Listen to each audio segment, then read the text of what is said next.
So everyone on this couch, first round pick. Kenyon, obviously you're number 1 overall. Brandon, Rashad, Gilbert, we lottery picks. Nick. I wasn't a lottery. I thought I was going to be, but you were swooped up. Swooped up by the Wizards. Put my shit right. With the 16th pick. You close. I was supposed to go 12. You lottery adjacent. Yeah. So it technically counts. But for you all, what was that pre-draft process like? I mean, there's a lot of people like myself that will never experienced it. Yeah. What goes on, Brandon? You say you had like 13 workouts. Yeah. From just a mental, physical standpoint, doing 13 workouts, going city to city to city. Yeah. Like, you're doing those in a row. Like, what's the time gap in between them? Yeah. So we had it was playoff time in Europe, and we had lost first round. So right when we lost the first round, I flew back like 2-3 days later, and I started working out with Dave Miller at the old Clippers practice facility over there. Right. So working out every day, boom, boom, boom. My first workout, I had to go to Sacramento. I had to go to first workout was Golden State, Sacramento, and then I think the Suns, and went from Indiana to New Jersey to the Bucks to I forgot. But yeah, it was a lot. But just through that whole process, I had to go from Europe to straight to workout to like getting to it. So I had no time to rest, and it was just a lot of traveling. Like I was living out of my bag basically, like but. Unfortunately, I had money, so that was cool. Yeah, and Kenyon, obviously your experience different. You knew you were going number 1, but what was it like for you watching the lottery and seeing the Nets get that number 1 pick? Were you excited? Were you? No, I didn't actually. Saying at that point, I was hurt. I got hurt in my senior year. So were you a little nervous going into it? I wasn't nervous. It was more nerve-wracking than anything. Like ready for it to be over. Just all uncertainty. People, all the rumblings and talks and. Not gonna be the same, not gonna be this, like a lot of it. So you hearing they thinking about drafting certain people. Jersey had the first pick. Me and my team thought it would have been a better fit in Orlando, so we was trying to get them to trade the pick to go to Orlando because they had just signed Tracy and Grant. So that would, but no, it was because they had that year. Orlando had 5, 10, and 13, I think. Okay. So, but no, it was so. Jersey had the first pick, of course. Vancouver, which is Memphis now, had number 2. Stu Jackson told me if he was a GM in Vancouver at the time, the Nets do something crazy by not taking you. You good. You won't get past us at 2, so. I was, yeah. You got them type of promises. Yeah, but I was player, nigga, unanimous college player of the year. It ain't like they just promising this to somebody. No, it was unanimous shit. I'm like, but so I went to visit Vancouver, of course. I didn't work out. I went to visit Orlando. Like I said, we was trying to go there. Went down there with a few guys who watched the workout. And my only team that I did anything for was the Nets. Okay. Like I just started working out. And they were like, well, in order for us to draft him, we need to see if he can run and jump. So I took that literal. Got stretched, got taped, did everything. Like they gave me a ball. I dribbled the ball, I jogged to one end of the court, jogged back, dunked a light dunk, went over there and took my shoes off. That's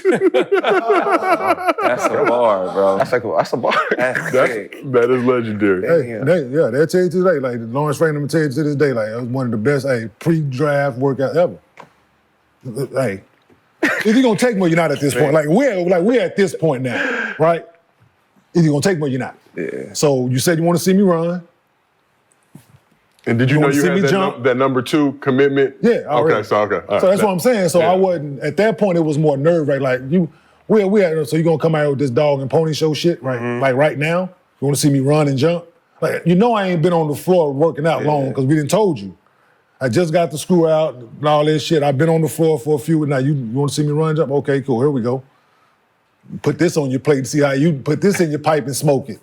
See how it worked out. So, Nick and Rashad, what was your guys' pre-draft process like? And when you're doing these team workouts, are you going your hardest for every team? Or are you looking at some teams like, ooh, I don't want to come here, so I'm not going to put my best foot forward because I don't want to play here anyway? Nah, I ain't gonna lie. I had like workouts, teams where I had to come back and worked out twice and 3 times for us. So I worked out for the Clippers that's in LA. So I worked out for them about 3 times. Well, 2, and then the 3rd time they just called me up there to talk to me.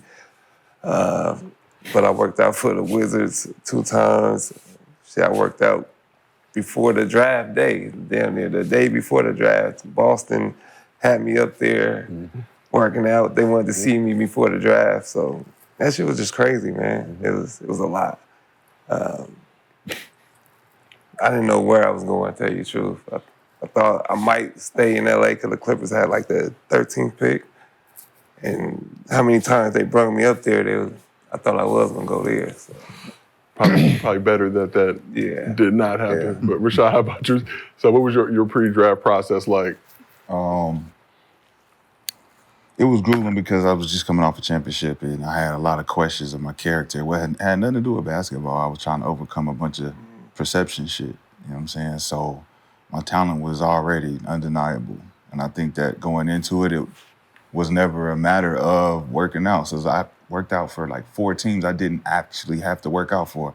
They just wanted to talk to me in the boardroom with all the executives and shit and asking me crazy ass what happened at North Carolina questions. So, I mean, my role when it comes to the NBA and talent and perception was way different than everybody else's. I had to go through a lot of shit, especially at North Carolina. I feel like I was sabotaged in a sense. Because when I went to my workouts to Orlando, Toronto, all these different teams, I had developed nervous stomach. And nervous stomach is like a certain like diagnosis of always having this anxiety feeling. Like I almost had to throw up type shit. Yeah. So during the workouts, I always had to like sit out a little bit and I threw up. And so throwing up made it look like conditioning issue and things like that. All that kind of shit. So, you know, I heard a couple people say in the podcast he couldn't finish the workout, all this shit, but they don't tell the full story. Like I dunked on 4 y'all niggas straight, 4 straight possessions, and then I threw up after that. And then it was like, yo, is he out of shape? Is he out of we just won a championship. Of course I'm not out of shape. And then I was training out here in LA. So we was at the Girls and Boys Club in Santa Monica. Jeff Swartz was my agent. We was literally training at the highest level 3 times a day. So my preparation for it all was dope. But just the process of it all was different because it had nothing to do with how good I was. It was like, all right, first question. So you was dunking on people and throwing up? That's crazy. Yeah. Like you would dunk and come down and throw up. Andre Blatch and Charlie Villanueva. Why you in the workout with them? It was Toronto's 7th pick. But why? But still, but like once again, they put me in there with them. Like, why you in the workout with them? Bigs. Yeah. Fuck with your agent. They made me. Who's your agent? You said Jeff Swartz.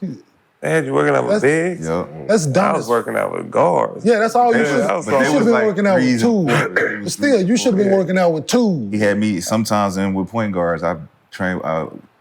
Charlotte, it was Ray, Darren Williams, and it was always. I can see Darren Williams. It was always he's a bigger guard. He was playing point. I'm saying he's a guard. I pulled my hamstring in that workout because I had to run around chasing them niggas the whole time.